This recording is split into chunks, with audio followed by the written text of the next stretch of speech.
Praise the Lord. இந்த அருமையான நாளிலே இந்த சாயங்கால வேளையிலே வேத பாடத்தை பார்த்து கொண்டிருக்கிற அனைவரையும் ஆண்டவராகிய இயேசு கிறிஸ்துவின் நாமத்தினாலே உங்களை நாங்கள் வாழ்த்தி நாங்கள் வரவேற்கிறோம். ஆமென். இத்தனை நாட்களாக நாம் இந்த சாலமோனுடைய தேவாலயங்களை குறித்ததான காரியங்களை நாம் பார்த்து கொண்டு வந்தோம். இந்த வேத பாடத்தின் கடைசி பகுதிக்குள்ளாக நாம் வந்திருக்கிறோம். கர்த்தர் இந்த நாளை தேவன் நமக்கு ஆசீர்வதித்து தருவார். தேவன் நம்மோடு கூட பேசுவார். இந்த நாளிலும் கூட நாம் தேவனின் ஆலயமே, பரிசுத்த ஆலயமே, மகிமையின் ஆலயமே, நாமே வாலயமே, அந்த பாடலை நாம் பாடி நம் கர்த்தரை மையப்படுத்துவோம்.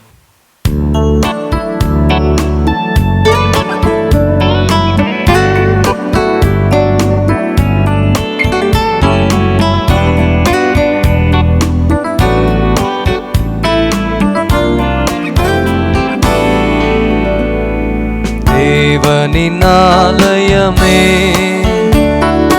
பரிசுத்த ஆலயமே, மகிமையின் ஆலயமே,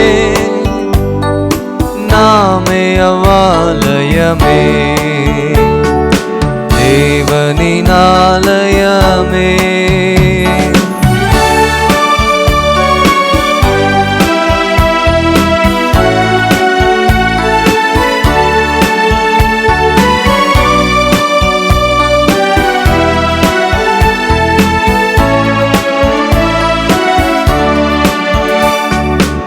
இயேசுவின் இரத்தத்தால் மீட்கப்பட்டோம், அவருக்கு கிரயமாய் கொள்ளப்பட்டோம். இயேசுவின் இரத்தத்தால் மீட்கப்பட்டோம், அவருக்கு கிரயமாய் கொள்ளப்பட்டோம். தேவனின் ஆவியால் நிரப்பப்பட்டோமே, தேவ பிள்ளைகளானோ, அவ சொந்த ஜனமானோ. தேவனின் ஆவியால் நிரப்பப்பட்டோமே, தேவ பிள்ளைகளானோ, அவ சொந்த ஜனமானோ. தேவனின் ஆலயமே,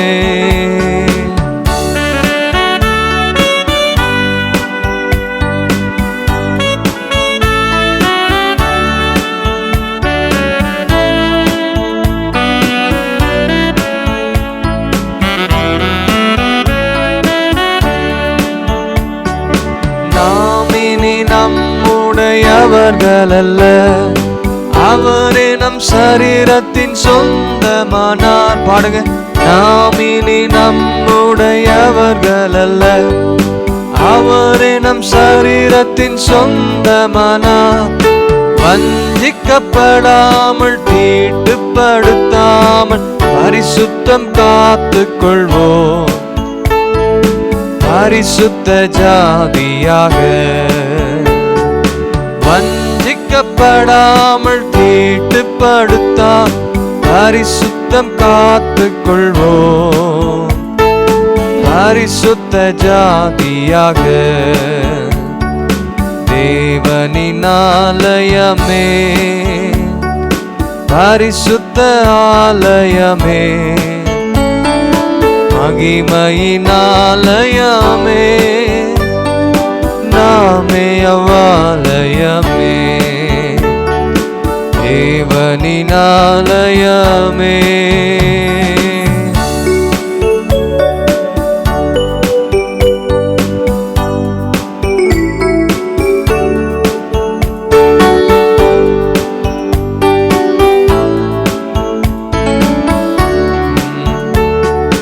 கர்த்தருக்குள் என்றும் இசைந்திருப்போம், அவருடன் ஒரே ஆவியாயிருப்போம். ஆமென். கர்த்தருக்குள் என்றும் இசைந்திருப்போம், அவருடன் ஒரே ஆவியாயிருப்போம். ஆவியினாலும் சரீரத்தினாலும் மகிமை செலுத்திடுவோம், கர்த்தருக்கே என்றும். பாடுறீங்களா எல்லாரும் சேர்ந்து என்னோடு? ஆவியினாலும் சரீரத்தினாலும் மகிமை செலுத்திடுவோம், கர்த்தருக்கே என்றும். தேவனின் ஆலயமே, பரிசுத்த ஆலயமே, மகிமையின் ஆலயமே, நாமே அவ்வாலயமே, தேவனின் ஆலயமே.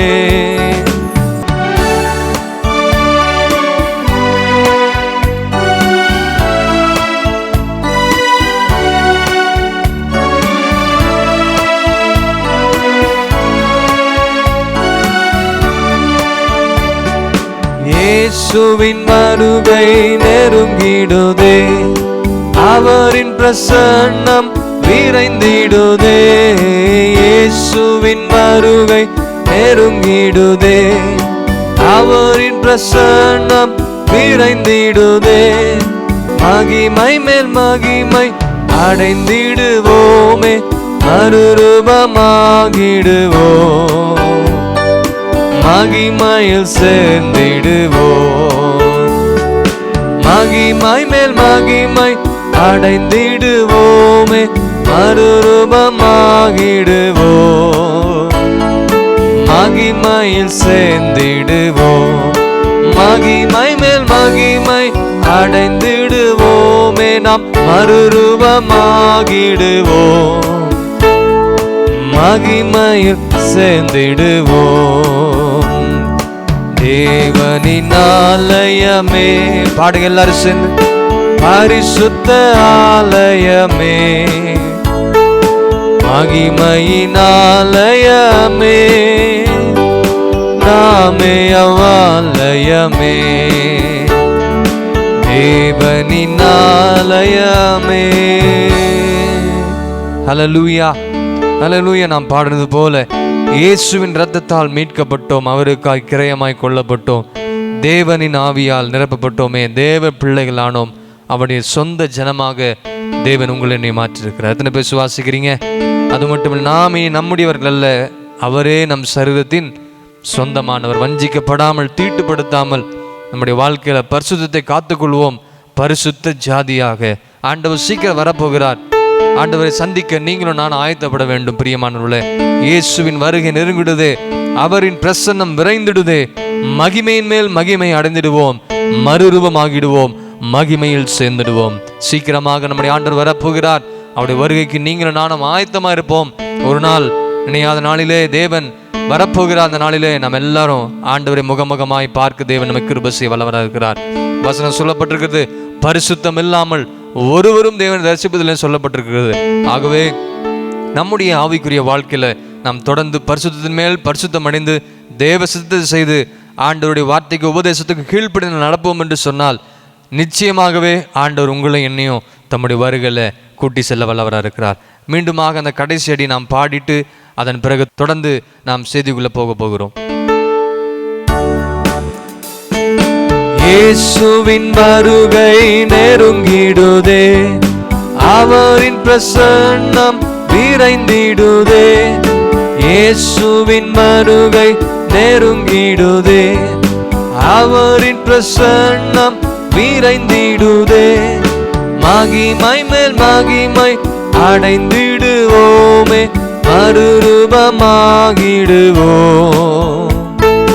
மகிமையில் சேர்ந்திடுவோம். எத்தனை பேருக்கு அந்த வாஞ்ச? மகிமை மேல் மகிமை அடைந்திடுவோமே, நாம் மறுரூபமாகிடுவோம், மகிமையில் சேர்ந்திடுவோம். தேவனின் ஆலயமே, பரிசுத்த ஆலயமே, மகிமையின் ஆலயமே, நாமே அவ்வாலயமே, தேவனின் ஆலயமே. கர்த்தர் உங்களை ஆசீர்வதிப்பாராக.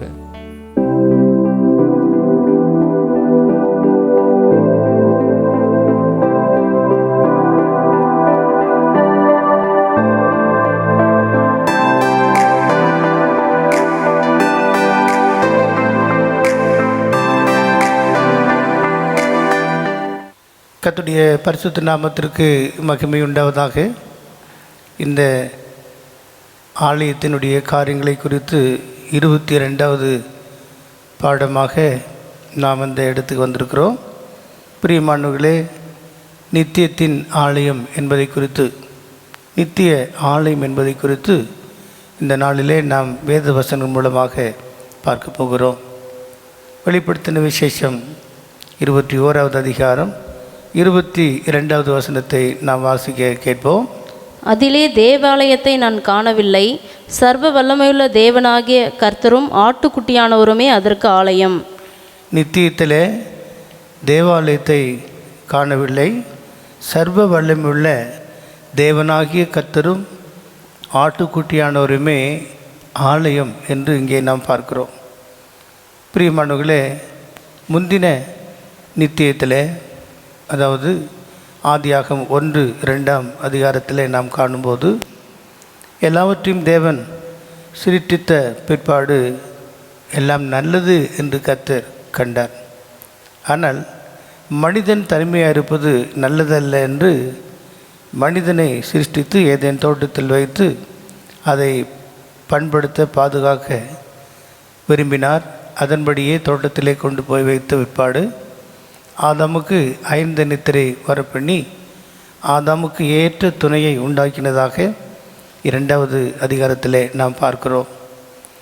விசேஷமாக அந்த தோட்டத்தை பண்படுத்தவும் பாதுகாக்கவும் என்று சொல்லி 2ஆம் அதிகாரம் 15வது வசனத்தில் வாசிக்கிறது போல அந்த தோட்டத்தில் அவர்கள் ஜீவனிலே வளரும்படியாக தோட்டத்துக்கு தண்ணீர் பாய ஒரு நதி அது 4 ஆறுகளாக பிரிந்து செழிப்பு உண்டாக்கினதென்று கடந்த நாட்களையும் நாம் பார்த்தோம். இந்த நித்தியத்தின் நிலவரத்தை நாம் காணும்போது, இந்த நித்தியத்தின் நிலவரத்தை நாம் காணும்போது வெளிப்படுத்தல் 22வது அதிகாரம் 1வது வசனத்தில் உள்ள காரியங்கள் நமக்கு மிகவும் தேவையாக இருக்கிறது. படிக்கலாம். பின்பு பளிங்கை போல் தெளிவான ஜீவ தண்ணீருள்ள சுத்தமான நதி தேவனும் ஆட்டுக்குட்டியானவரும் இருக்கிற சிங்காசனத்திலிருந்து புறப்பட்டு வருகிறதை எனக்கு காண்பித்தான். அல்லேலூயா. தேவாலயமும் அவரே, தூய ஒளி விளக்கும் அவரே. தேவாலயமும் அவரே, தூய ஒளி விளக்கும் அவரே. ஜீவனாலித்தம் ஜனங்களின் தாகம் தீர்க்கும் சுத்த ஜீவநதியும் அவரே. ஜீவனாலித்தம் ஜனங்களின் தாகம் தீர்க்கும் சுத்த ஜீவநதியும் அவரே. பாருங்க, தேவனும் ஆட்டுக்குட்டியானவரும் இருக்கிற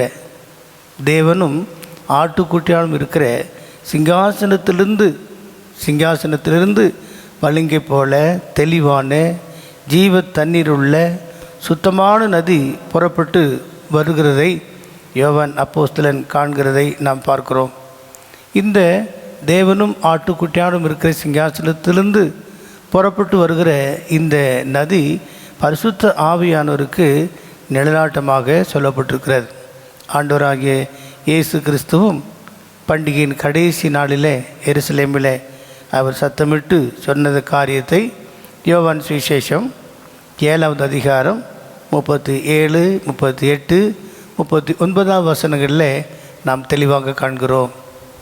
பண்டிகையின் கடைசி நாளாகிய பிரதான நாளிலே இயேசு நின்று சத்தமிட்டு, ஒருவன் தாகமாயிருந்தால் என்னிடத்தில் வந்து பானம் பண்ண கடவன்.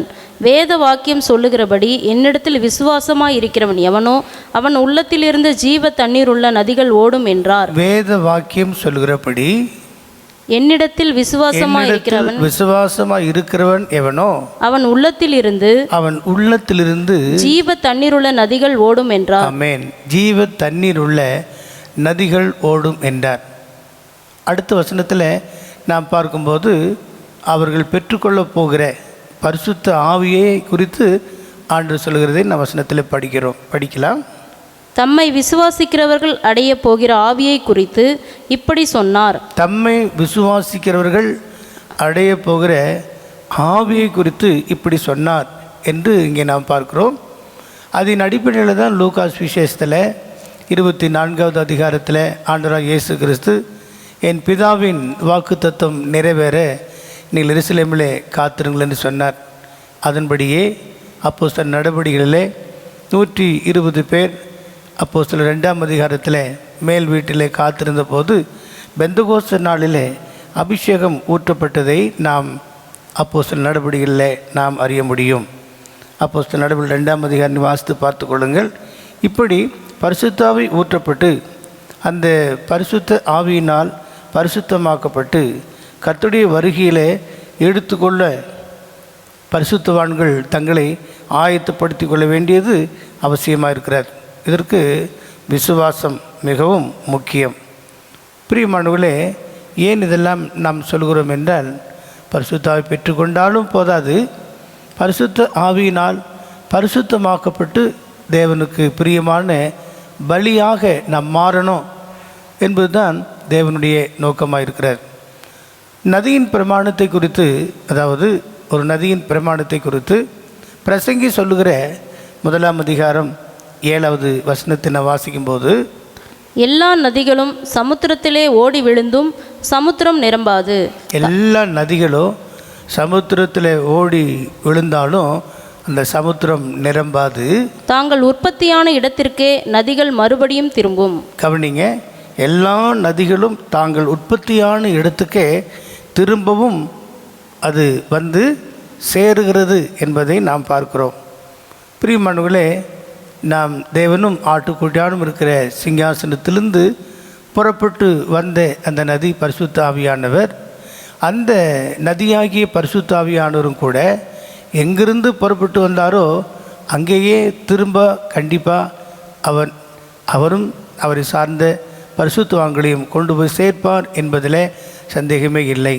இதற்காகத்தான் இந்த பூமியில் விசுவாசத்தில் நாம் வளர்ந்து ஆவிக்குரிய ஜீவித்தில் வளர்ந்து பரிசுத்த ஆவியினால் நடத்தப்பட்டு தேவனுடைய பிள்ளைகளாகும்படிக்கு அவர் நமக்கு முத்திரை போட்டு வைத்திருக்கிறார்.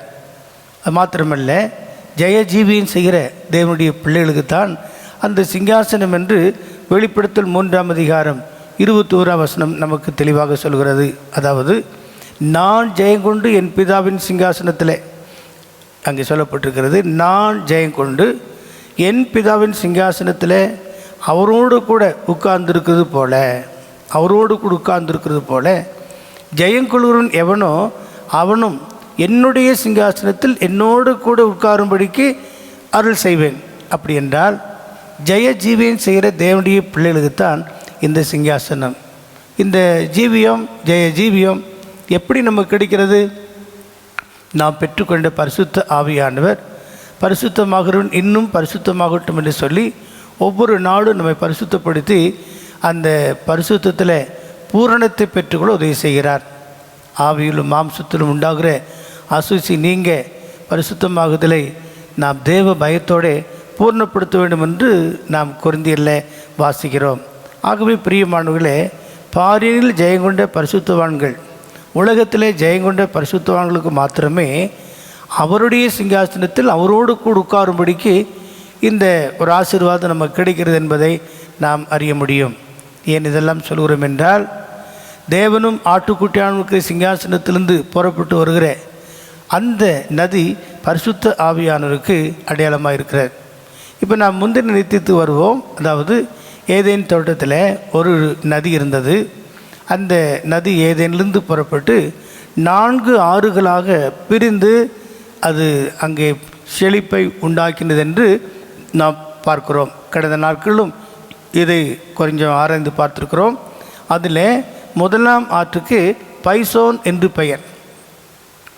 அந்த வசனங்கள் என்ன படிக்கும்போது முதலாம் ஆற்றுக்கு பைசோன் என்று பெயர். அங்கே ஆவிலா தேசம் முழுவதும் சுற்றி பாய்கிறது என்றும் அங்கே பொன் விளைகிற பொன் கிடைக்கக்கூடிய இடமாக இருந்ததென்றும் நாம் அந்த வசனங்களை பார்க்கிறோம். கடந்த நாட்களில் இந்த பொன் ஆனது விசுவாசத்தை குறிக்கிறது என்று நாம் பார்த்தோம். ஆவிலா தேசம் பொன். இந்த பொன் என்று சொல்வது பல காரியங்களை குறித்து கடந்த வேத பாடத்தில் நாம் பார்த்தோம். பொன்னானது விசுவாசம். அந்த விசுவாசம்தான் உலகத்தையே ஜெயிக்கிற ஒரு அனுபவமாக இருக்கிறது. பொன் காணிக்கை என்றும், பொன் வெகுமதி என்றும், பொன் அலங்காரத்துக்காக பயன்படுத்தப்படுகிற ஒரு வஸ்து என்றும் மாத்திரமல்ல, மணவாட்டிக்கு ஓப்பீரின் தங்கம் என்று சொல்லி கடைசியாக நாம் பார்த்தோம். அது மட்டுமல்ல, இந்த பொன்னானது தேவனுடைய வசனத்துக்கு ஒப்பிட்டு சொல்லப்பட்டிருக்கிறதை நாம் 19ஆம் சங்கீதத்தில் நாம் பார்த்தோம். ஆகவே தான் பவுல் அப்போஸ்தலனுடைய வாழ்க்கையில் அவன் இறுதியாக சொல்லும்போது, நல்ல போராட்டத்தை போராடினேன், ஓட்டத்தை முடித்தேன், விசுவாசத்தை காத்து கொண்டேன், இது முதல் எனக்கு நீதியின் கிரீடம் வைக்கப்பட்டிருக்கிறது என்று சொல்லி தைரியமாக நான் விசுவாசத்தை காத்து கொண்டேன் என்று சொல்லுகிறார். ஏனென்றால் மனுஷகுமாரன் பூமியிலே வரும்போது அவர் நம்மிடத்தில் எதிர்பார்க்கிறதெல்லாம் விசுவாசம், அந்த விசுவாசத்தின் பூரணம் என்று நாம் அறிந்து கொள்ள வேண்டும். இந்த பைசோன் ஆற்றை குறித்து கடந்த நாட்களில் மிக விளக்கமாக நாம் படித்தோம். இன்றைக்கு 2வது ஆறு, ஒரு நதி இருந்தது. அந்த நதி 4 ஆறுகளாக பிரிந்தது. அதில் முதலாவது நதி பைசோன் என்று பார்த்தோம். இன்றைக்கு கீகோன் என்ற 2வது ஆற்றை குறித்து நாம் பார்க்க போகிறோம். ஆதியாகமம் 2ஆம் அதிகாரம் 13வது வசனம். 2ஆம் ஆற்றுக்கு கீகோன் என்று பேர், அது எத்தியோப்பியா தேசம் முழுவதையும் சுற்றி ஓடும். சுருக்கமாக சொல்லிட்டாங்க. 2ஆம் ஆற்றுக்கு கீகோன் என்று பெயர், அது எத்தியோப்பியா தேசத்தை சுற்றி ஓடும் என்று சொல்லப்பட்டிருக்கிறது. ஒன்று, அது எத்தியோப்பியா தேசம் முழுவதும் ஓடும் என்று சொல்லப்பட்டிருக்கிற காரியம். பிரியமானவர்களே, இந்த கீகோன் என்று சொல்லுகிற இந்த இடத்துல தான் சாலமோனை அபிஷேகம் பண்ணினதாக, சாலமோனை ராஜாவாக அபிஷேகம் பண்ணினதாக 1 ராஜாக்களின் புஸ்தகம் 1ஆம் அதிகாரம் 38, 39ஆம் வசனத்தில் நாம் வாசிக்க முடியும். அப்படியே ஆசாரியன் ஆகிய சாதோக்கும் தீர்க்கதரிசி ஆகிய நாத்தானும் யோய்தாவின் குமாரன் பெனாயாவும் கிரேத்தியரும் பிளேத்தியரும் போய் சாலமோனை தாவீது ராஜாவுடைய கோவேறு கழுதையின் மேல் ஏற்றி அவனை கீகோனுக்கு நடத்தி கொண்டு போனார்கள். கீகோனுக்கு நடத்தி கொண்டு போனார்கள். ஆசாரியனாகிய சாதோக்கு தைல கொம்பை கூடாரத்திலிருந்து எடுத்துக்கொண்டு போய் சாலமோனை அபிஷேகம் பண்ணினான். இப்போ சாலமோன் ராஜாவை அபிஷேகம் பண்ணின அந்த இடம் கீகோன் என்று இங்கே நாம் பார்க்கிறோம். அப்படி என்றால் பிரியமானவர்களே, இந்த ஆறு கீகோன் இது சாலமோன் அபிஷேகம் பண்ணப்பட்ட ஒரு இடமாய் இருக்கிறபடினாலே தேவன் நம்ம ஒவ்வொருவரையும் அபிஷேகம் பண்ண விரும்புகிறார். பரிசுத்த ஆவியின் அபிஷேகத்தை பெற்றுக்கொள்ள வேண்டும் என்று எதிர்பார்க்கிறார். ஏனென்றால் பரலோக ராஜ்யத்தை நாம் பார்த்தால் போதாது, அதை குறித்து நாம் கேள்விப்பட்டால் போதாது, அறிந்து அனலைஸ் பண்ணால் போதாது. அந்த ராஜ்யத்துக்குள்ளே நாம் போக வேண்டும் என்றால் பரிசுத்த ஆவியின் அபிஷேகத்தை நாம் பெற்றே ஆக வேண்டும். அந்த ஆவியினால் பரிசுத்தமாக்கப்பட்டு ஒரு ஜெய ஜீவியமும் நாம் செய்ய கடமைப்பட்டு இருக்கிறோம். ஆகவே தான் சாலமோன் என்ற அந்த பெயருக்கு சமாதானத்தின் ராஜா, இல்லாவிட்டால் சமாதான புருஷன் என்று பொருள்படுகிறது. சாலமோன் என்றால் சமாதானத்தின் புருஷன். மாத்திரமல்ல, அவன்தான் தேவனுடைய ஆலயத்தை கட்டினான் என்பதை 1ஆம் ராஜாக்களிலே நாம் பார்க்க முடியும். அவன் அபிஷேகம் பண்ணப்பட்டான். அவன்தான் சாலமோனுடைய காலத்தில் ஆலயத்தை கட்டி முடித்தான் என்று நாம் பார்க்கிறோம். புதிய ஏற்பாட்டின் அனுபவத்தில் கூட ரட்சிக்கப்பட்டால் நாம் தேவனுடைய பிள்ளைகள் என்ற இடத்தில் இருப்போம். ஆனால் அபிஷேகத்தின் மூலமாகத்தான் நாம் தேவனுடைய ஆலயமாக, தேவனுடைய வாசஸ்தலமாக நாம் மாறுகிறோம் என்பதை முன்னுள்ள பாடங்களை நாம் படிச்சிருக்கிறோம். என்றாலும் 1 கொரிந்தியர் 3ஆம் அதிகாரம் 16, 17வது வசனத்தை நாம் வாசிக்க கேட்போம். நீங்கள் தேவனுடைய ஆலயமாய் இருக்கிறீர்கள் என்றும் தேவனுடைய ஆவி உங்களில் வாசமாய் இருக்கிறார் என்றும் அறியாதிருக்கிறீர்களா? ஒருவன் தேவனுடைய ஆலயத்தை கெடுத்தால் அவனை தேவன் கெடுப்பார். தேவனுடைய ஆலயம் பரிசுத்தமாய் இருக்கிறது, நீங்களே அந்த ஆலயம். நீங்களே அந்த ஆலயம். நீங்கள் தேவனுடைய ஆலயமாக இருக்கிறீர்கள், நீங்களே அந்த ஆலயம் என்று சொல்லி இந்த அனுபவம் பரிசுத்தாவின் அபிஷேகத்தினாலே நமக்கு கிடைக்கிறது. பரிசுத்தாவின் அபிஷேகத்தை பெற்று பரிசுத்தவாங்கிற ஐக்கியத்தில் நாம் வளர வளர நாம் எபேசியர் 2ஆம் அதிகாரம் வாசிக்கிறோம் இல்லையா?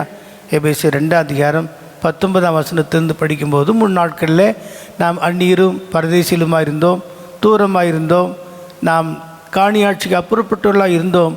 ஆனால் 20ஆம் வசனத்திலிருந்து படிங்க. அப்போஸ்தலர் தீர்க்கதரிசிகள் என்பவர்களுடைய இப்பொழுது அப்போஸ்தலர் தீர்க்கதரிசிகள் என்பவர்களுடைய அஸ்திபாரத்தின் மேல் கட்டப்பட்டவர்களுமாய் இருக்கிறீர்கள். படிங்க. அதற்கு இயேசு கிறிஸ்து தாமே மூலைக்கல்லாய் இருக்கிறார்.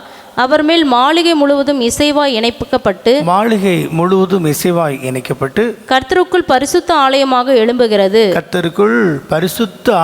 எழும்புகிறது. அவர் மேல் நீங்களும் ஆவியினாலே தேவனுடைய வாசஸ்தலமாக கூட்டி கட்டப்பட்டு வருகிறீர்கள். நீங்களே அந்த ஆலயம் என்று நாம் கொரிந்தியில வாசித்தது போல அவர் மேல் நீங்களும் பரிசுத்த ஆலயமாக கூட்டி கட்டப்பட்டு கொண்டு வருகிறீர்கள் என்று சொல்லப்பட்டிருக்கிறார். ஆக இந்த வேதவசன அடிப்படையிலே ஒரு அபிஷேகம் பெறும்போது தேவனுடைய ஆலயமாக மாறுகிறான். சாலமோன் கீகோன் என்ற இடத்தில் அபிஷேகம் பண்ணப்பட்டு அவன் ராஜாவாக இருந்தான், சமாதான புருஷனாக இருந்தான் என்று வேதம் சொல்லுவான். அவன் நாட்களிலே எல்லா இடங்களிலும் சமாதானம் நிலவினது. பிரியமானவர்கள், அவன்தான் தேவாலயத்தை கட்டினான். பிரியமானவர், அதே போல் அபிஷேகத்தினாலே நாம் தேவாலயமாக மாறுகிறோம். நீங்களும் அவர் மேல் கட்டப்பட்டு ஆவிக்கேற்ற மாளிகையாக கட்டப்பட்டு கொண்டு வருகிறோம் என்று நாம் படித்தோம். ஆகவே புதிய ஏற்பாட்டின் அனுபவத்தில் அபிஷேகத்துக்கு பிற்பாடு நாம் தேவாலயமாய் இருக்கிறோம், நடமாடும் ஆலயமாக இருக்கிறோம். நம்ம எபிரேயர் 7ஆம் அதிகாரம் 2-3 வசனத்தை நாம் வாசிக்கும்போது அங்கே மெல்கிசேதேக்கை பற்றி சொல்லப்பட்டிருக்கிற ஒரு காரியத்தை நாம் பார்க்கிறோம். எபிரேயர் 7ஆம் அதிகாரம் 2-3 வசனங்கள். இவனுக்கு ஆபிரகாம் எல்லாவற்றிலும் தசமபாகம் கொடுத்தான். இவனுடைய முதற் பேராகிய மெல்கிசேதேக்கு என்பதற்கு நீதியின் ராஜா என்றும் பின்பு சாலேமின் ராஜா என்பதற்கு சமாதானத்தின் ராஜா என்றும் அர்த்தமாம். இவன் தகப்பனும் தாயும் வம்ச வரலாறு. சரி, ஆக அந்த காரியங்களை நாம் முன்ன படிச்சிருக்கிறோம். மெல்கிசேதேக்கு என்பதற்கு நீதியின் ராஜா என்றும், சாலேமின் ராஜா என்பதற்கு சமாதானத்தின் ராஜா என்றும் அர்த்தம் என்று சொல்லப்பட்டிருக்கிறது. ஆகவே பரிசுத்த ஆவியின் அபிஷேகத்தினாலே நாம் நீதியிலே ராஜாவாக, சமாதானத்திலே ராஜாவாக, ராஜரீக ஆசாரிய கூட்டமாக, அவருக்கு சொந்தமான ஜனமாக மாறுகிறோம். தேவனுடைய ராஜ்யம் புசிப்பும் குடிப்பும் அல்ல, அது நீதியும் சமாதானமும் பரிசுத்தாவினால் உண்டாகும் சந்தோஷமாய் இருக்கிறது. ஏசாயா தீர்க்கதரிசன புஸ்தகத்தில் 48ஆம் அதிகாரம் 18வது வசனத்தை நான் வாசிக்கும்போது அங்கே என் கற்பனைகளை கவனித்தையானால் நலமாயிருக்கும், அப்பொழுது உன்னுடைய சமாதானம் நதியை போல் இருக்கும் என்று சொல்லப்பட்டிருக்கிறது. ஆகவே இந்த பரிசுத்த ஆவியின் அபிஷேகமானது சமாதான நதியாக நமக்குள்ளே ஊற்றாக பாய்கிறது. அது மாத்திரமல்ல, இந்த கீகோன் எத்தியோப்பியா தேசம் முழுவதும் சுற்றி ஓடுகிறது என்று சொல்லப்பட்டிருக்கிறது. எத்தியோப்பியா ஆப்பிரிக்காவில் இருக்கிற ஒரு இடம். இந்த எத்தியோப்பியாவை குறித்து வேதத்தில் நாம் பார்க்கும்போது எரேமியா தீர்க்கதரிசன புஸ்தகத்தில் 13ஆம் அதிகாரம் 23வது வசனத்தை கவனிக்கலாம். எத்தியோப்பியன் தன் தோளையும் சிவிங்கி தன் புள்ளிகளையும் மாற்றக்கூடுமோ? கவனிங்க, எத்தியோப்பியன் தன் தோளையும் சிவிங்கி தன் புள்ளிகளையும் மாற்றக்கூடுமோ? கூடுமானால் தீமை செய்ய பழகின நீங்களும் நன்மை செய்யக்கூடும். அப்போ இந்த எத்தியோப்பியன் எவ்வளவு கடினமான கல்லான இருதயமுள்ள மனிதர்கள். எத்தியோப்பியன் தன் தோளையும் சிவிங்கி தன் புள்ளியையும் மாற்றக்கூடுமோ? அப்படி அது கூடுமானால் தீமை செய்ய பழகின நீங்களும் நன்மை செய்ய முடியும் என்று சொல்லி தீர்க்கதரிசி இந்த எத்தியோப்பியாவை இல்லாவிட்டால் எத்தியோப்பியரை குறித்து சொல்கிற இந்த காரியத்தை நாம் பார்க்கிறோம்.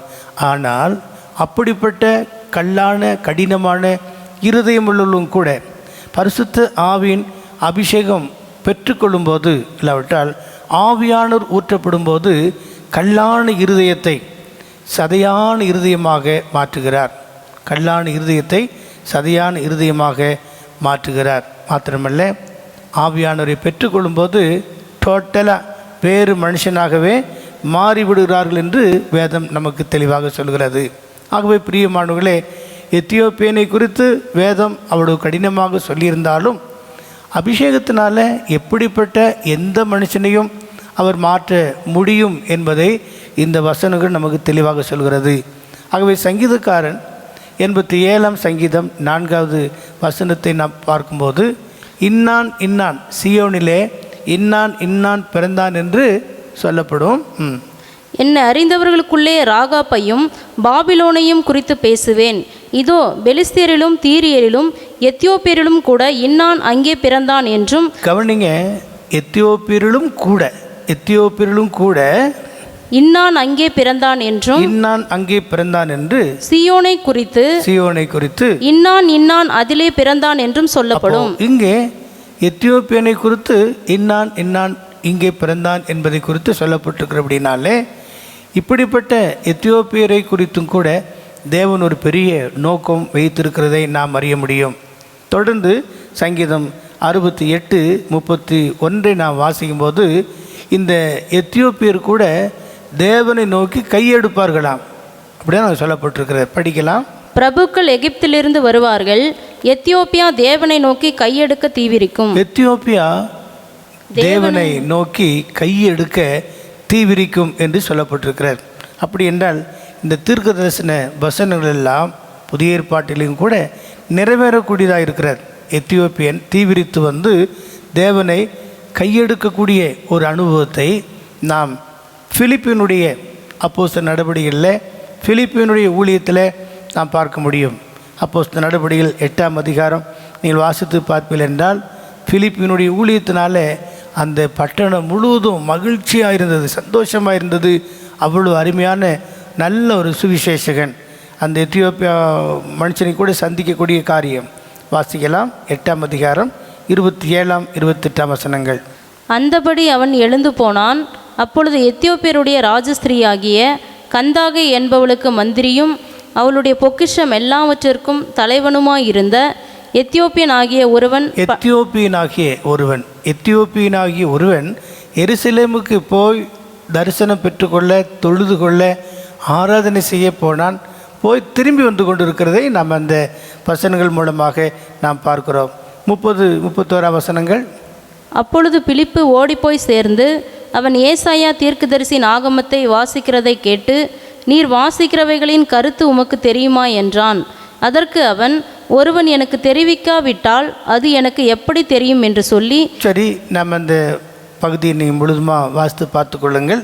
32ஆம் வசனத்திலிருந்து 35வது வசனம் வரைக்கும் அங்கே இயேசு கிறிஸ்துவை குறித்து பிரசங்கம் பண்ணினான். இயேசுவை குறித்து பிரசங்கம் பண்ணினான் என்று சொல்லப்பட்டிருக்கிறார். அந்த பிரசங்கத்தின் முடிவில் 36வது வசனம் முதல் 40வது வசனம் வரை நாம் வாசித்து பார்ப்போம் என்றால், இவ்விதமாக அந்த மந்திரியும், அதாவது இந்த பொக்கிஷதாரியாகிய எகிப்தியோப்பியனும் அங்கே பிலிப்பும் சம்பாஷித்து கொண்டு இருக்கிறார்கள். அவள் போகிற வழியில் தண்ணீரை கண்ட மாத்திரத்தில் அந்த எத்தியோப்பியன் கேட்டான், இதோ தண்ணீர் இருக்கிறதே, நான் ஞானஸ்தானம் பெறுகிறதுக்கு என்ன தடை என்றான்.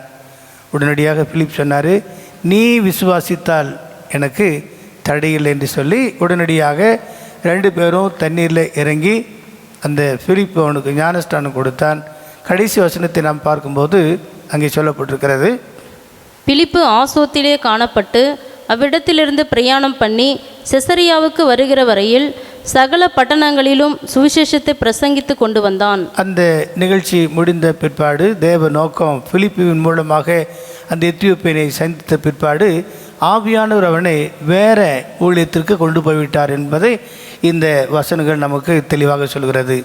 பிரியமானவர்களே, இந்நாட்களிலே கூட எத்தியோப்பியா தேசத்திலிருந்து அநேகம் அபிஷேகம் பண்ணப்பட்டதான சுவிசேஷகர்கள், அநேக ஊழியர்கள் எழும்பியிருக்கார்கள் என்பதற்கு அநேக சாட்சிகள் இந்த நாட்களில் கூட உண்டு. ஆகவே பிரியமானவர்களே, இந்த 2வது 6 கீகோன், 1வது அபிஷேகத்தை குறிக்கிறது, 2வது எத்தியோப்பியரை கூட மாற்றக்கூடிய வல்லமை உள்ளதாக இருக்கிறது. எத்தியோப்பியர்கள் அவங்க தேவனை நோக்கி தீவிரத்து கையெடுப்பாங்க என்று சொல்லப்பட்டிருக்கிறார். பைசோன், கீகோன் ஆறுகள் தற்போது இல்லை.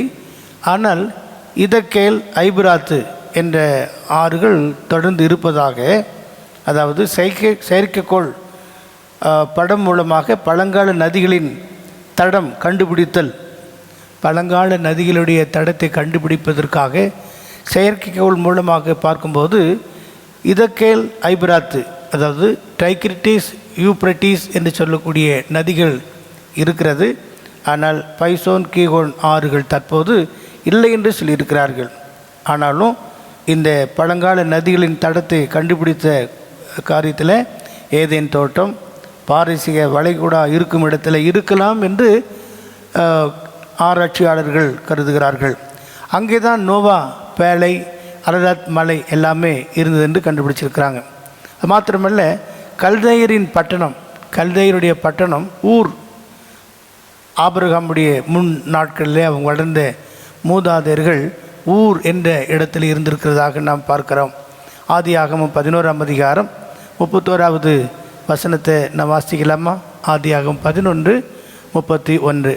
தேராகு தன் குமாரனாகிய ஆபிராமையும் ஆரானுடைய குமாரனும் தன் பேரனுமாயிருந்த லோத்தையும் தன் குமாரன் ஆபிராமுடைய மனைவியாகிய தன் மருமகள் சாராயையும் அழைத்து கொண்டு அவர்களுடனே ஊர் என்கிற கல்தேயருடைய பட்டணத்தை விட்டு, பாருங்க, கல்தேயருடைய பட்டணம் ஊர் என்ற இடம் என்று அங்கே நாம் பார்க்கிறோம்.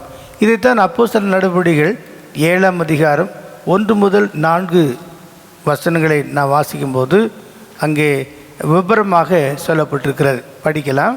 பிரதான ஆசாரியன் அவனை நோக்கி, காரியம் இப்படியா இருக்கிறது என்று கேட்டான்.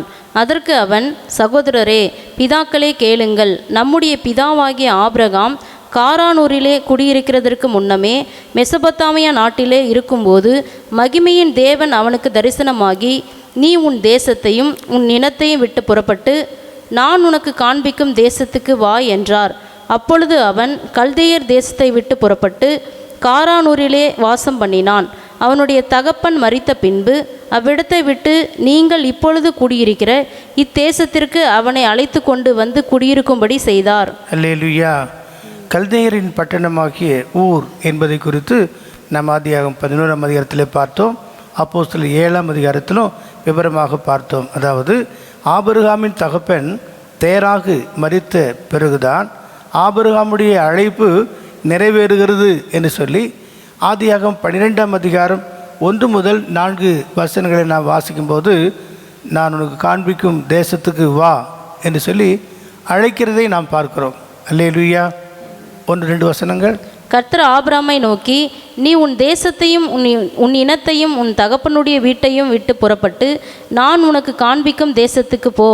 நான் உன்னை பெரிய நான் உனக்கு காண்பிக்கும் தேசத்துக்கு போ என்று சொன்னார். நீங்கள் அப்போஸ்தலர் நடவடிக்கைகள் 7ஆம் அதிகாரத்தில் பார்க்கும்போது அவர் காண்பிக்கும் தேசத்துக்கு வா என்று கூப்பிடுகிறார். அப்படி என்றால் அவர் அதுக்கு முன்னமே அங்கே போய் இருந்து கொண்டு வா என்று கூப்பிடுகிறார். இதை நாம் கவனித்து கொள்ள வேண்டும். அங்கே தான் மெசொப்பொத்தாமியா நாடு உள்ளது. இந்த விவரங்கள்லாம் உங்களுக்கு இன்னும் விளக்கமாக தெரிய வேண்டுமென்றால் டிடபிள்யூஆர் வேத ஆராய்ச்சி ஆதியாகம புஸ்தகம் வால்யூம் 1 நீங்கள் படித்தால் இந்த விவரங்களை இன்னும் நீங்கள் தெளிவாக அறிந்து கொள்ளலாம். அல்லேலூயா. ஆகவே இந்த 2வது ஆற்றுக்கு இதேக்கேல் 2வது ஆற்றுக்கு கீகோன் என்று பெயர் என்றும், அங்கே சாலமோன் அபிஷேகம் பண்ணப்பட்டான் என்றும், மாத்திரமல்ல எத்தியோப்பியா கூட கையெடுக்கக்கூடிய அளவில் இந்த தேவன் வார்த்தை நிறைவேறுகிறது என்பதை குறித்து நாம் பார்க்கிறோம். 3வது ஆற்றுக்கு பெயர் இதக்கேல். 2ஆம் அதிகாரம் ஆதியாகமம் 2ஆம் அதிகாரம் 14ஆம் வசனத்தில் இப்படி படிக்கிறோம். 3ஆம் ஆற்றுக்கு இதக்கேல் என்று பெயர்.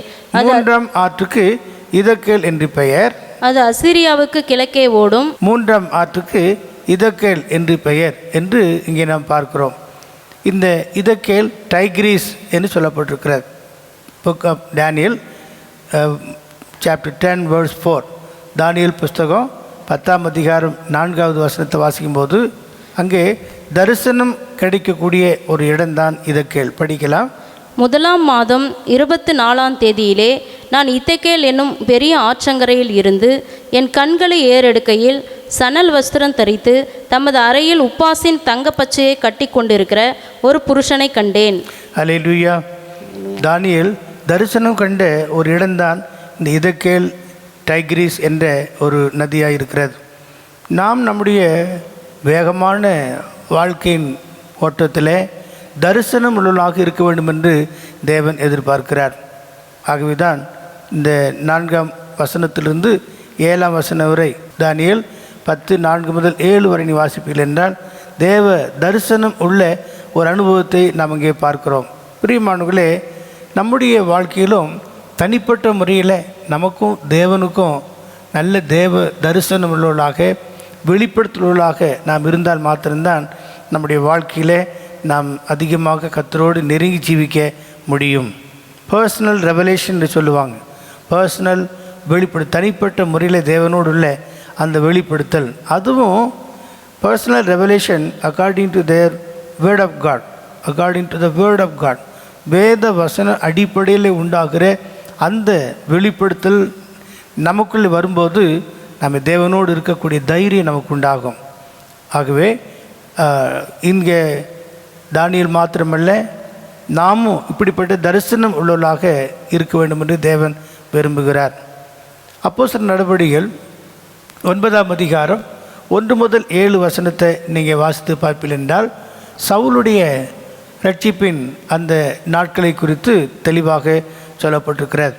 1 முதல் 7 வசனங்களை படிக்கும்போது, தமஸ்குவுக்கு பிரயாணமாய் சவுல் பிரயாணம் போய் தேவ ஜனங்களை எருசலேமுக்கு கட்டி கொண்டு வந்து உபத்திரப்படுத்துவதற்காக அவன் போன போது வழியிலே இயேசு அவனுக்கு தரிசனமானார் என்பதை நாம் பார்க்கிறோம்.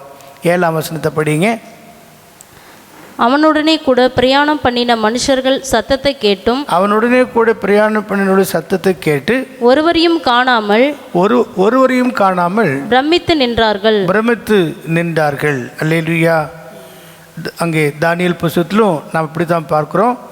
தரிசனம் உள்ள ஒரு அனுபவம் தனிப்பட்ட முறையில் அந்த தரிசனம் நமக்கு அவசியமாக இருக்கிறார். பிரியமானவர்களே, சவுல் இல்லாவிட்டால் பவுல் சந்திக்கப்பட்ட போது அவனோடு கூட இருந்தவங்களுக்கு சத்தம் மட்டுமே கேட்டது, ஆனால் ஒருவரையும் காணாமல் பிரமித்தார்கள் என்று சொல்லப்பட்டிருக்கிறார். அப்படி என்றால் சவுல் ஆகிய பவுலுக்கு பர்சனலாக தேவ தரிசனம் கிடைத்ததுனால தான் அவர் அநேக நிருபங்களை எழுதவும் அப்போஸ்தலர்களை மிக பிரதானமான இடத்துல வரவும் கர்த்தர் செய்து நாம் பார்க்க முடியும். மத்தேயு சுவிசேஷம் 16வது அதிகாரம் 15-16வது வசனத்தில் கூட நாம் பேதுருடைய வெளிப்படுத்தலை குறித்து நாம் பார்க்கிறோம். வாசிக்கலாம். அப்பொழுது அவர், நீங்கள் என்னை யார் என்று சொல்லுகிறீர்கள் என்று கேட்டார். சீமோன் பேதுரு பிரதியுத்தரமாக, நீர் ஜீவனுள்ள தேவனுடைய குமாரனாகிய கிறிஸ்து என்றான். இயேசு அவனை நோக்கி, யோனாவின் குமாரனாகிய சீமோனே, நீ பாக்கியவான். மாம்சமும் இரத்தமும் இதை உனக்கு வெளிப்படுத்தவில்லை, பரலோகத்தில் இருக்கிற என் பிதா இதை உனக்கு வெளிப்படுத்தினார். அல்லேலூயா. பரலோகத்தில் இருக்கிற தேவனே இந்த வெளிப்படுத்தலை பேதுருவுக்கு கொடுத்ததாக இயேசுவை சொன்னதை நாம் இங்கே பார்க்கிறோம். ஆகவே இந்த தனிப்பட்ட முறையில் உண்டாகிற வெளிப்படுத்தல் தான் நம்மை மேன்மையான இடத்துக்கு கொண்டு வரும். 17-18ஆம் வசனத்தை நாம் அங்கே வாசிக்கும்போது, நீ இப்பொழுது பேதுருவாக இருக்கிறார், இந்த கல்லின் மேல் என் சபையை கட்டுவேன், பாதாளத்தின் வாசல்கள் அதை மேற்கொள்ள முடியாது என்று சொல்லி அங்கே பேதுருவை முக்கியப்படுத்துவதை நாம் பார்க்கிறோம். அப்படி என்றால் revelation according to there consecration, நம்ம எவ்வளவாக ஆண்டவருக்கு தியாகம் பண்ணி பிரதிஷ்டை பண்ணி நம்மை தாழ்த்தி ஒப்பு கொடுக்குறோமோ அதற்கு ஏற்ற வெளிப்படுத்தலை தேவன் நமக்கு நிச்சயமாக தருவார். நாம் நம்மை தியாகம் பண்ணி பிரதிஷ்டை பண்ணி எந்த அளவுக்கு நாம் ஒப்பு கொடுக்குறோமோ அந்த அளவுக்கு அவர் நமக்கு வெளிப்பாடு தரிசனங்களை கொடுத்து நம்மை தேவ நோக்கம் நிறைவேற்ற செய்வார். நீதிமொழிகளில் சொல்லப்பட்டிருக்கிற வார்த்தை நீ கவனித்து பார்த்தீங்கன்னா அங்கே 29ஆம் அதிகாரம் 18வது வசனத்தில், தீர்க்க தரிசனம் இல்லாத இடத்தில் ஜனங்கள் சீர்கெட்டு போவார்கள், வேதத்தை காக்கிறவனோ பாக்கியவான்.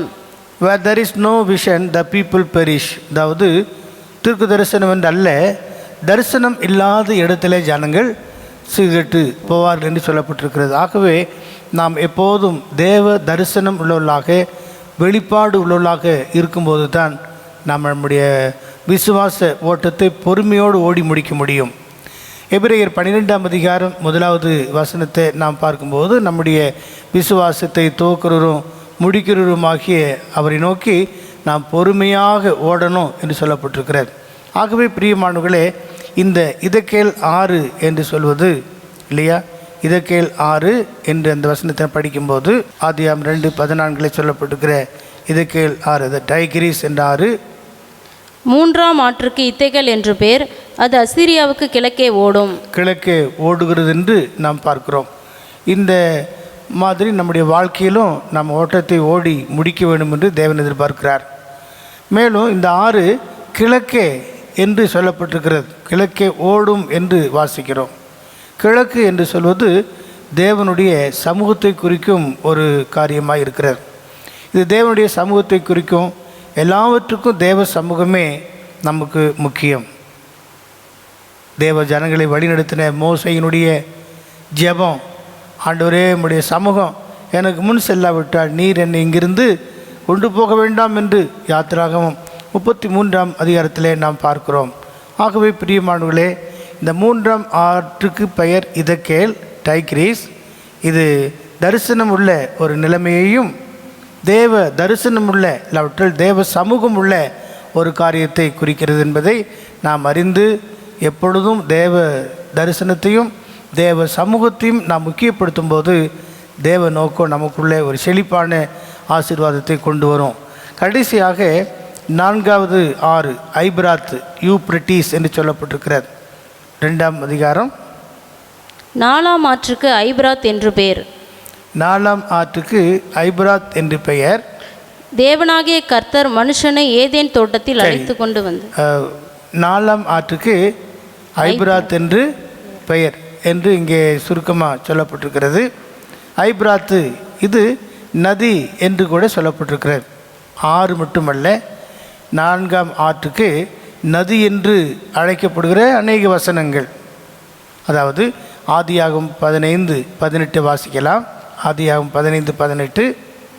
அந்நாளிலே கர்த்தர் ஆபிரகாமோடே உடன்படிக்கை பண்ணி எகிப்தின் நதி துவக்கி ஐபிராத் நதி என்னும் பெரிய நதி மட்டும் உள்ளதும். ஆதியாகமம் 2:14 நாம் வாசிக்கும்போது 4வது 6 ஐபிராத் என்று நாம் பார்க்கிறோம்.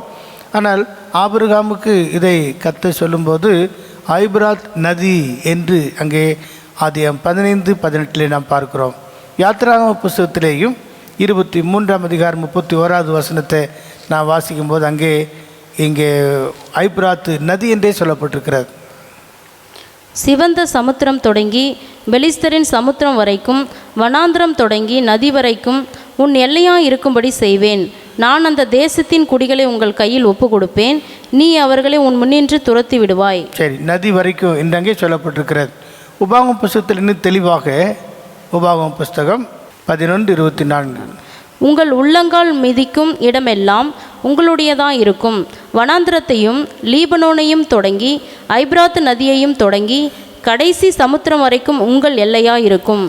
ஐபிராத்து என்கிற நதி வரைக்கும் அது மிகப்பெரிய ஒரு நதி என்று சொல்லப்பட்டிருக்கிறது. உபாகம புஸ்தகத்தை நீங்கள் பார்த்தீங்கன்னா 1ஆம் அதிகாரத்தில் இன்னும் விளக்கமாக மோசே எழுதி வச்சிருக்கிறார். 1ஆம் அதிகாரம் 6, 7, 8 வசனங்கள்.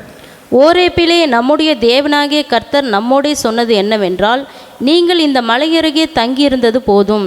நீங்கள் திரும்பி பிரயாணம் புறப்பட்டு எமோரியரின் மலை நாட்டிற்கும் அதற்கு அடுத்த எல்லா சமனான வெளிகளிலும் குன்றுகளிலும் பள்ளத்தாக்குகளிலும் தென் திசையிலும் கடலோரத்திலும் இருக்கிற கானானியரின் தேசத்துக்கும் லீபனோனுக்கும் ஐபிராத் நதி என்னும் பெரிய நதி வரைக்கும் போங்கள். பாருங்க, ஐபிராத் நதி என்கிற பெரிய நதி வரைக்கும் போங்க என்று சொல்லி இங்கே மோசே எழுதி வைத்திருக்கிறதை நாம் பார்க்கிறோம். ஆகவே இந்த ஐபிராத் என்று சொல்கிற யூப்ரட்டிஸ் என்பது ஒரு 6 மாத்திரமல்ல, அது பெரிய நதி என்றே சொல்லப்பட்டிருக்கிறார். மேற்கு ஆசியாவிலே உள்ள இந்த நதி, அதாவது யூப்ரட்டிஸ் நதி 1780 மைல் நீளம் கொண்டதாக வேத ஆராய்ச்சியில் சொல்லியிருக்கிறாங்க. மிகப்பெரிய நதி இல்லையா? மிகப்பெரிய நதி. மேற்கு ஆசியாவில் உள்ள இந்த நதி யூப்ரட்டிஸ் ஐபிராத் என்பது 1780 மைல் நீளம் கொண்டதாக வேத ஆராய்ச்சியாளர்கள் சொல்லுகிறார்கள். அந்த பெரிய நதி வரைக்கும் போங்கள் என்று அங்கே சொல்லப்பட்டிருக்கிறார். நீங்கள் உபாகமத்தில் நான் வாசித்தது போல் 8ஆம் வசனத்தை கவனிங்க. 8ஆம் வசனம் 1:8. இதோ இந்த தேசத்தை உங்களுக்கு முன்பாக வைத்தேன். இந்த தேசத்தை உங்களுக்கு முன்பாக வைத்தேன். நீங்கள் போய் கர்த்தர் உங்கள் பிதாக்களாகிய ஆபிரகாமுக்கும் உங்கள் பிதாக்களாகிய ஆபிரகாமுக்கும் ஈசாக்குக்கும் யாக்கோபுக்கும் முற்பிதாக்களுக்கு இல்லையா, ஆபிரகாம் ஈசாக்கு யாக்கோப் என்கிற முற்பிதாக்களுக்கு வாக்குத்தத்தம் பண்ணின அவர்களுக்கு பின்வரும் அவர்கள் சந்ததிக்கும் ஆணையிட்டு கொடுத்த அந்த தேசத்தை சுதந்திரத்துக் கொள்ளுங்கள் என்றார். இந்த ஐபிராத் என்கிற பெரிய நதி அது வரைக்கும் என்று சொல்லியிருந்த காரியமானது இந்த 8ஆம் வசனத்தை கவனிக்கும் போது, ஆபிரகாம் ஈசாக்கு யாக்கோப் என்கிற முற்பிதாக்களுக்கு நான் வாக்குத்தத்தம் பண்ணின அல்லது ஆணையிட்டு கொடுத்த அந்த தேசத்தை நீங்கள் போய் சுதந்திரித்து கொள்ளுங்கள் என்கிற வாக்குத்தத்தத்தை சுதந்திரித்து கொள்கிற ஒரு பூரணமான ஆசீர்வாதத்தை குறித்து இங்கே சொல்லப்படுகிறது. அல்லேலூயா. ஆகவே ஒரு அன்பின் பூரணத்துக்குள்ளே நாம் வரும்போது எவ்விதமாக எபேசியர் 1ஆம் அதிகாரம் 4ஆம் வசனத்தில் வாசிக்கிறது போல, தமக்கு முன்பாக நாம் அன்பில் பரிசுத்தம் உள்ளவர்களும் வாக்குத்தத்தம் பண்ணப்பட்ட சந்ததியாகிய நாம் அவருக்கு முன்பாக அன்பில் பரிசுத்தம் உள்ளவர்களும் குற்றமில்லாதவர்களுமாய் இருப்பதற்கு அவர் உலக தோற்றத்துக்கு முன்னே, பாருங்க, உலக தோற்றத்துக்கு முன்னமே கிறிஸ்துவுக்குள் நம்மை தெரிந்து கொண்டபடியே என்று நாம் அங்கே பார்க்கிறோம். ஆக இந்த வாக்குத்தத்த பூமியை, வாக்குத்தத்தமான இடத்தை சுதந்திரித்து கொள்ள கர்த்தர் நமக்கு இப்படிப்பட்ட ஆசீர்வாதங்களை தந்திருக்கிறார். அன்பின் பூரணம், ஏனென்றால் தேவன் அன்பாகவே இருக்கிறார். எபேசியர் 5ஆம் அதிகாரம் 2வது வசனத்தில் அந்த அன்பிலே நீங்களும் நடந்து கொள்ள வேண்டும் என்று வாசிக்கலாம். 5:2 கிறிஸ்து நமக்காக தம்மை தேவனுக்கு சுகந்த வாசனையான காணிக்கையாகவும் பலியாகவும் ஒப்பு கொடுத்து நம்மில் அன்பு கூர்ந்தது போல நீங்களும் அன்பிலே நடந்து கொள்ளுங்கள் என்று இங்கே சொல்லப்பட்டிருக்கிறார். ஆகவே பிரியமானவர்களே, ஏதேனிலே உள்ள அந்த நதி 4 ஆறுகளாக பிரிந்து அந்த தேசத்தை செழிப்பாக்கினது என்பதை குறித்து நாம் பார்த்து கொண்டிருக்கிறோம். பைசோன் என்று சொல்வது விசுவாசம், பல காரியங்கள் அங்கே நாம் படிச்சிருக்கிறோம். கீகோன் என்று சொல்வது தரிசனம், இல்லாவிட்டால் அபிஷேகம் பெற்றுக்கொள்கிற அனுபவம். இதக்கேல் என்று சொல்வது தேவ தரிசனம் உள்ள ஒரு அனுபவம். ஐபிராத் என்று சொல்வது அன்பினுடைய பூரணத்தை குறிக்கிறது. இதில் எல்லாமே நமக்குள்ளே நிறைவேற தேவன் நமக்கு உதவி செய்ய வேண்டும். இதைத்தான் வெளிப்படுத்தல் 21ஆம் அதிகாரம் 22ஆம் வசனத்திலே நாம் படிக்கும்போது, சர்வ வல்லமையுள்ள கர்த்தரும் ஆட்டுக்குட்டியானோருமே அதற்கு ஆலயம் என்று சொல்லப்பட்டிருக்கிறது. அதனுடைய அடிப்படையில் தான் 22ஆம் அதிகாரம் 1ஆம் வசனம், வெளிப்படுத்தல் 22ஆம் அதிகாரம் 1ஆம் வசனத்தை நாம் பார்க்கும்போது, பளிங்கை போல தெளிவான ஜீவ தண்ணீர் உள்ள சுத்தமான நதி தேவனும் ஆட்டுக்குட்டியானவருக்கு சிங்காசனத்திலிருந்து புறப்பட்டு வருகிறது எனக்கு காண்பித்தான் என்று யோவான் அப்போஸ்தலன் எழுதுகிறதை நாம் பார்க்கிறோம். பிரியமானவர்களே, சிங்காசனத்தில் பிதாவும் குமாரனும் இருக்கிறார்கள். அதைத்தான் நான் பார்க்கிறோம். தேவனும் ஆட்டுக்குட்டியாகவும் இருக்கிற சிங்காசனம்.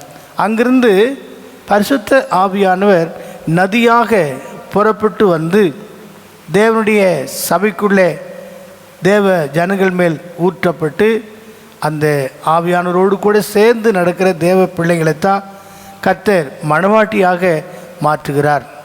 ஆவியானவருக்குள் அல்லது மணவாட்டிக்குள் இந்த ஆவியானவர் செயல்படும்போது நாம் ஒரு பூரணத்தை நோக்கி கடந்து செல்கிறோம்.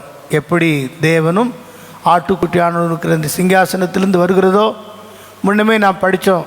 பிரசங்கி 1:7 நாம் திரும்ப படிக்கலாம்.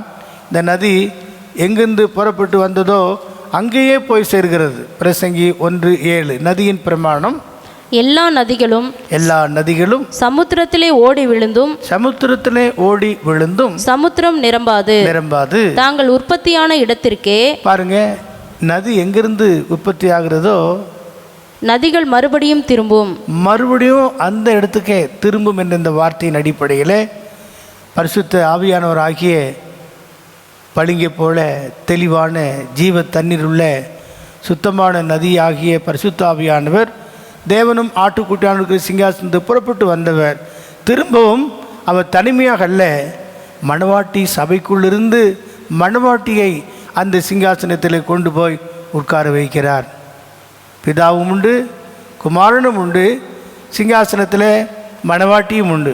பரிசுத்த ஆவியானவர் மணவாட்டிக்குள் இருக்கிறவாக இருக்கிறார். அல்லேலூயா. 2 பேதுரு 3ஆம் அதிகாரம் 12ஆம் வசனத்திலிருந்து நித்தியத்தின் நிலவரத்தை நாம் இங்கே பார்க்கிறோம். 2 பேதுரு 3ஆம் அதிகாரம் 12ஆம் வசனம் முதல்.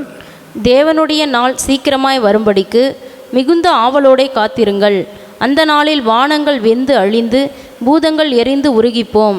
அவருடைய வாக்குத்தத்தத்தின்படியே நீதி வாசமாயிருக்கும்.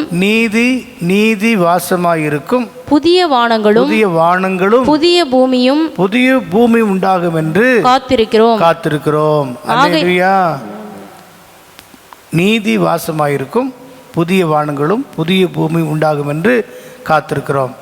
ஆகவே நீதிமான்களின் நித்தியமான வாசஸ்தலங்கள் என்கிற அந்த பகுதியை நாம் பார்க்கும்போது புதிய பூமி ஒன்று, புதிய பூமி.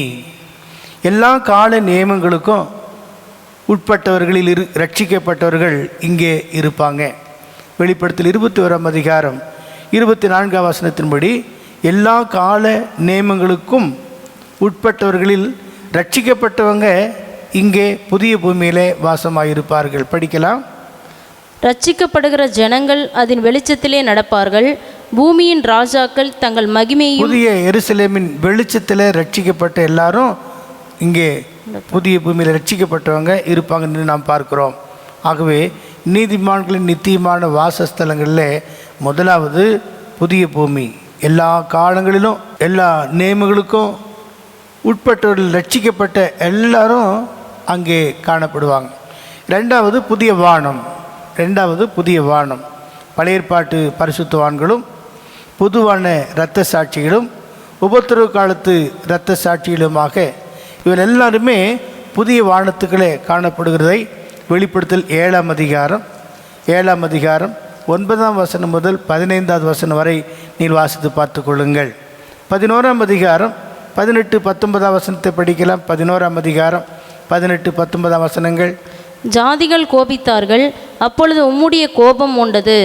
மரித்தோர் நியாய தீர்ப்பு அடைகிறதற்கும் தீர்க்கதரிசிகளாகிய உம்முடைய ஊழியக்காரருக்கும் பரிசுத்தவான்களுக்கும் உமது நாமத்தின் மேல் பயபக்தியாயிருந்த சிறியோர் பெரியோருக்கும் பலனளிக்கிறதற்கும் பூமியை கெடுத்தவர்களை கெடுக்கிறதற்கும் காலம் வந்தது என்று சொல்லி தேவனை தொழுது கொண்டார்கள். புதிய வானம் என்று சொல்வது பழைய ஏற்பாட்டு பரிசுத்தவான்களுக்கும் பொதுவான இரத்த சாட்சிகளுக்கும் உபத்திரவ காலத்து இரத்த சாட்சியிடம் இங்கே சேர்க்கப்படுகிறதை நாம் பார்க்க முடியும். மூன்றாவது புதிய எருசலேம். அதுதான் மணவாட்டி, இல்லாவிட்டால் மணவாட்டி சபை. வெளிப்படுத்தல் 19ஆம் அதிகாரம்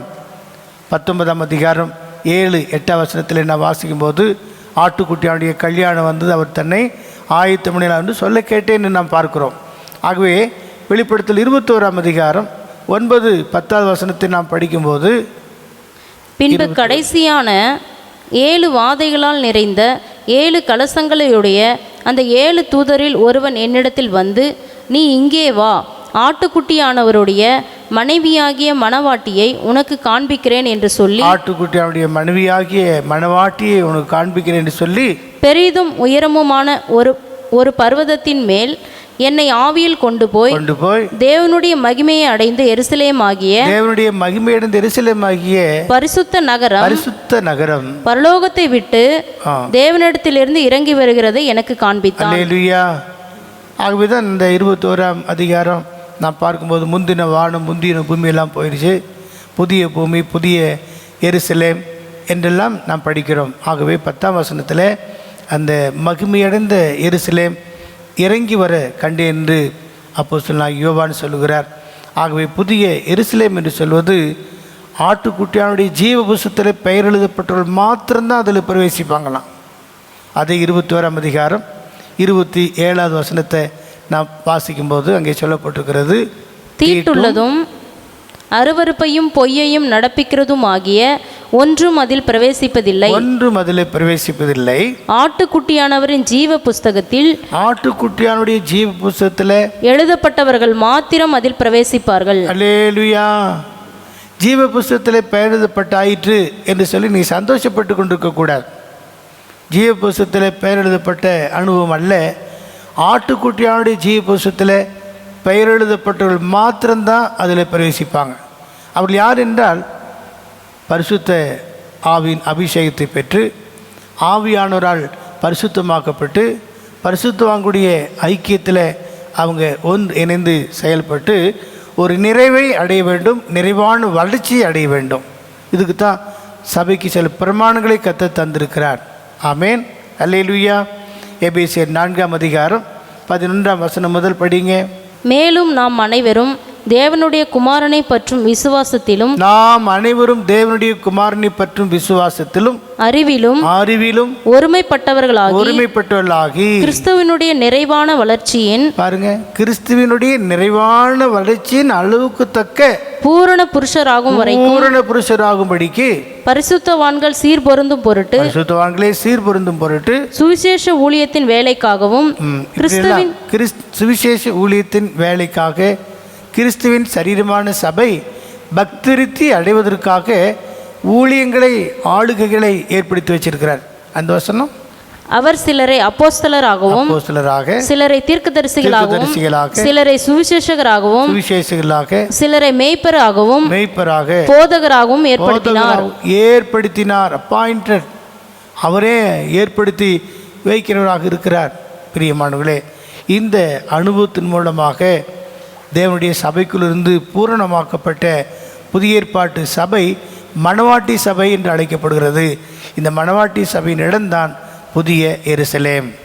4வது இந்த நித்தியத்தில், அதாவது நீதிமான்களுடைய நித்தியமான வாசஸ்தலங்களில் 4வது மிக முக்கியம், அதுதான் சியோன். பிரியமானவர்களே, புதிய எருசலேமில் உள்ள உன்னதமான ஒரு இடம், புதிய எருசலேமில் உள்ள உன்னதமான ஒரு இடம், அங்கே தான் தேவன் வாசம் பண்ணுகிறார் என்று நாம் பார்க்கிறோம். 48வது சங்கீதம் 1-2 வசனத்தை நான் படிக்கும்போது அந்த வாசஸ்தலத்தை பற்றி மேன்மையாக சொல்லப்பட்டிருக்கிறது. படிக்கலாம். கர்த்தர் பெரியவர், அவர் நமது தேவனுடைய நகரத்திலும் தமது பரிசுத்த பர்வதத்திலும் மிகவும் துதிக்கப்படத்தக்கவர். வடதிசையிலுள்ள சீயோன் பர்வதம் வடிப்பமான ஸ்தானமும் சர்வ பூமியின் மகிழ்ச்சியுமாய் இருக்கிறது. அல்லேலூயா. ஆகவே சியோன் என்று சொல்வது புதிய எருசலேமில் உள்ள உன்னதமான சிகரம். இல்லாவிட்டால் சியோன் சிகரம், எருசலேம் நகரம் என்று சொல்லுவாங்க. புதிய எருசலேமில் உள்ள உன்னதமான ஒரு இடம்தான் தேவன் வாசம் செய்கிற அந்த சியோன் என்கிற இடம். அதனால தான் சியோன் பர்வதம் வடிப்பமான ஸ்தானமும் சர்வ பூமியின் மகிழ்ச்சியுமாக இருக்கிறது. கர்த்தர் அங்கே வாசம் பண்ணுகிறார். 132ஆம் சங்கீதத்திலும் இதை நாம் பார்க்கிறோம். 132ஆம் சங்கீதம் 13-14 வசனத்தை படிக்கும்போது, கர்த்தர் சீயோனை தெரிந்து கொண்டு அது தமக்கு வாசஸ்தலமாகும்படி விரும்பினார். இது என்றென்றைக்கும் நான் தங்கும் இடம். இதை நான் விரும்பினபடியால் இங்கே வாசம் பண்ணுவேன். ஆகவே இது ஒரு உன்னதமான ஒரு இடம். எருசலேமில் உள்ள உன்னதமான ஒரு இடம். இது யாருக்கென்றால் தேவனுடைய ராஜ்யத்தின் நிமித்தமாக தங்களை அன்னர்களாக்கி கொண்ட பிரதிஷ்டையும் தியாகமும் உள்ள உண்மையுள்ள ஊழியர்களுடைய இடமாக இருக்கிறது. அல்லேலூயா. இந்த சியோன் தேவனுடைய ராஜ்யத்தின் நிமித்தமாக தங்களை அன்னர்களாக்கி கொண்ட பிரதிஷ்டையும் தியாகமும் உண்மையும் உள்ள ஊழியருக்குரிய ஒரு இடம்தான் இந்த சியோன் என்பது. அது எங்கே இருக்கிறது? எருசலேமிலே உள்ள உன்னதமான ஒரு இடம்.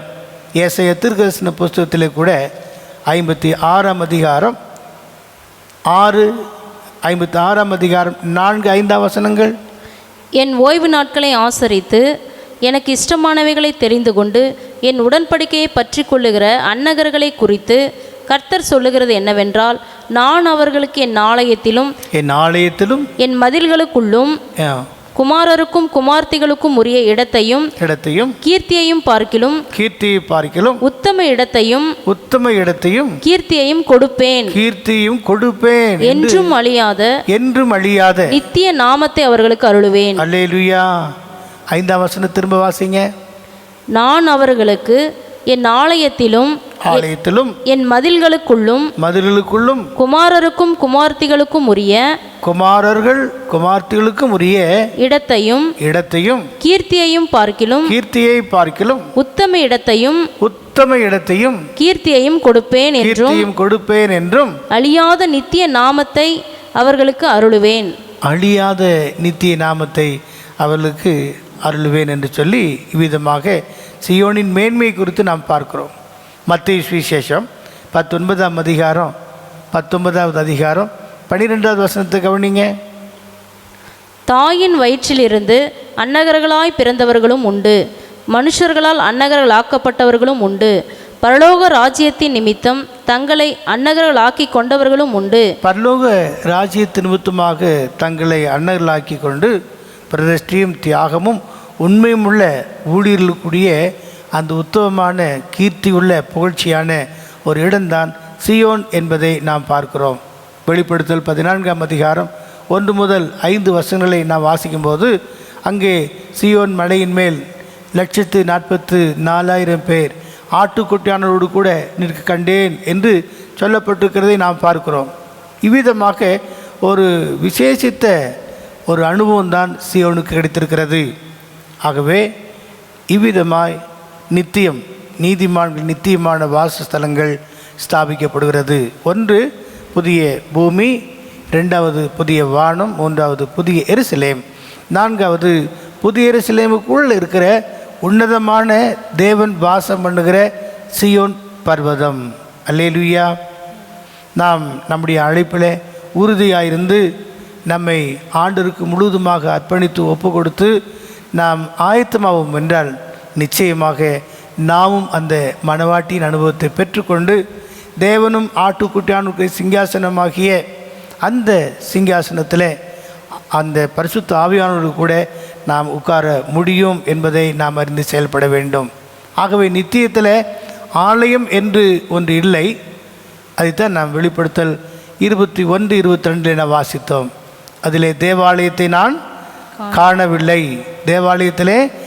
காணவில்லை, ஆட்டுக்குட்டியானவரும் வாசிப்போம். அதிலே தேவாலயத்தை நான் காணவில்லை, சர்வ வல்லமையுள்ள தேவனாகிய கர்த்தரும் ஆட்டுக்குட்டியானவருமே அதற்கு ஆலயம்.